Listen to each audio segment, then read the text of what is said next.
खुलुमबाय आं सिबिरानि ब्रह्म नोंथांमोनखौ आंनि एसबी बड' निउज चेनेलाव गासैखौबो बरायबावनाय थाबाय नोंथांमोननि थाखाय आं गोदान मोनसे भिडिअ लानानै फैबावबाय अन्नानै भिडिअखौ जोबजासिम नायलांदो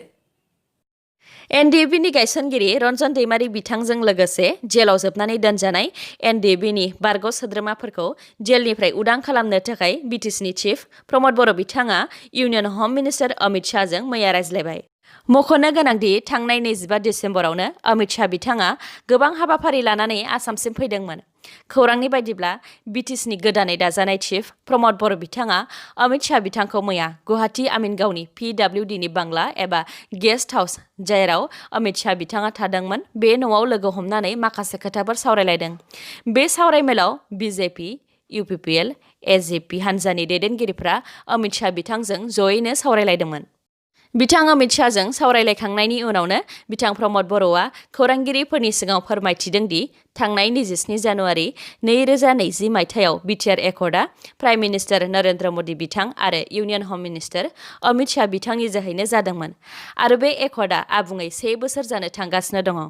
फैगौ 27 जानुवारि 2021 मायथाइयाव बिटिआर एकर्ड बोसोरसे जानायनि रंजानाय फोरबोआव गाहाय आलासि महरै बिथां अमित शाहखौनो लेंहरगोन होननानै बुंथिदों प्रमद बर' बिथाङा बिथां प्रमद बर'आ बुंथिबावदों दि बिटिआर एकर्ड जानायनि थाखायनो बिटिआरआव गोजोन फैबाय आरो बे बारनि बिसायख'थियानो गिबिसिन बिसायख'थि जेराव सासेबो सुबुं थैयालासे बिसायख'थिखौ खुंफुंनो हादों आरो बिटिआरआव गोजोन फैनायाव रन्जन दैमारि बिथांनिबो गाहाय आखाइ दं मानोना बिथाङाबो बिटिआर एकर्डनि सासे सागानगिरि होननानै फोरमायथिदों बिथां प्रमद बर'आ बुंथिबावदों दि रन्जन दैमारि बिथांखौ जेलनिफ्राय उदां खालामनायनि थाखाय सावरायलायनायाव अमित शाह बिथांनिफ्राय मोनसे मोजां इसारा मोनदों बेनि अनगायैबो बिटिआर एकर्डआव थानाय मोनफ्रोमबो दफाफोरखौ मावफुंनो थाखायबो अमित शाह बिथांजों सावरायलायदों आरो थाबैनो बिटिआर एकर्डनि खामानिखौ मावफुंनो थाखाय बिथां अमित शाहआ दिल्लीयाव सावरायगोन होननानैबो खोथा होदों बाक्सा जिल्लानि सिङाव थानाय सिमला हालामनि A-133 बेटेलियननि सिआरपिएफ प्रबिन मोसाहारि बिथाङा गावनि जिउखौ फोजोबस्रांनानै लादों मख'नो गोनांदि बिथाङा दासान्दि झारखन्डआव डिउटि होगासिनो दंमोन बेयावनो बिथाङा गावनि जिउखौ हरखाबै फोजोबस्रांनानै लादों मा जाहोननि थाखाय बिथाङा गावनि जिउखौ फोजोबस्रांनानै लाखो बेखौ दासिमबो मिथिनो मोननाय जायाखै मुंदांखा आर्चारि गेलेग्रा गहेला बर' बिथाङा मैया निउ दिल्लीसिम फाहामथायनि थाखाय थांबाय थांनाय साननैसो सिगां बिटिसिनि चिफ प्रमद बर' बिथाङा गोलाव समनिफ्रायनो बेरामाव गोग्लैनानै थानाय गहेला बर' बिथांखौ खबर लानो थांदोंमोन आरो बिथां प्रमद बर'आनो मोजां फाहामथायनि थाखाय निउ दिल्लीसिम लांनो थाखाय बिथोन होदोंमोन दा बिथाङा मैया निउ दिल्लीसिम फाहामथायनि थाखाय थांबाय रायजोफोरनि थाखाय आयेन बानायनानै होनानै आयेन बानायग्रायानो आयेनखौ सिफायदों बेनि हेंथायै कर्टआव थांगोन होननानै बुंथिदों मृदु पवन महन्त बिथाङा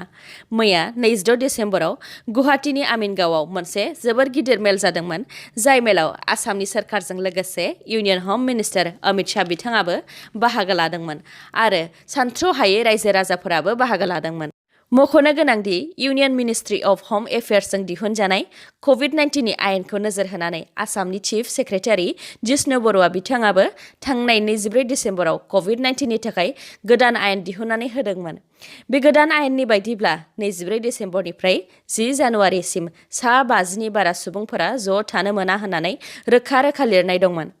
सोरखारा गावसोर बानायनाय आयेनखौ गावसोरनो फालियैनि थाखाय गुवाहाटीनिनो थागिबि मृदु पवन महन्त बिथाङा पल्टन बाजार पुलिस थानायाव इउनियन हम मिनिस्टार अमित शाह आसामनि chief minister Sarbananda Sonowal doctor Himanta Biswa Sharma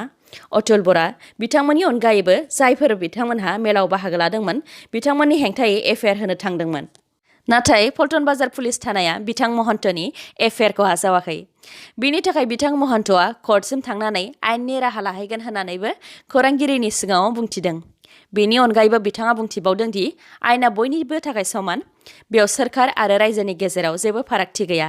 दा बे समाव सोरबा रायजोफोरा सा 50नि बारा ओंखारलाङोमोनब्ला बेखौ पुलिस बिफाना रां जुरिमाना होनायजों लोगोसे साजाबो होगौमोन होननानै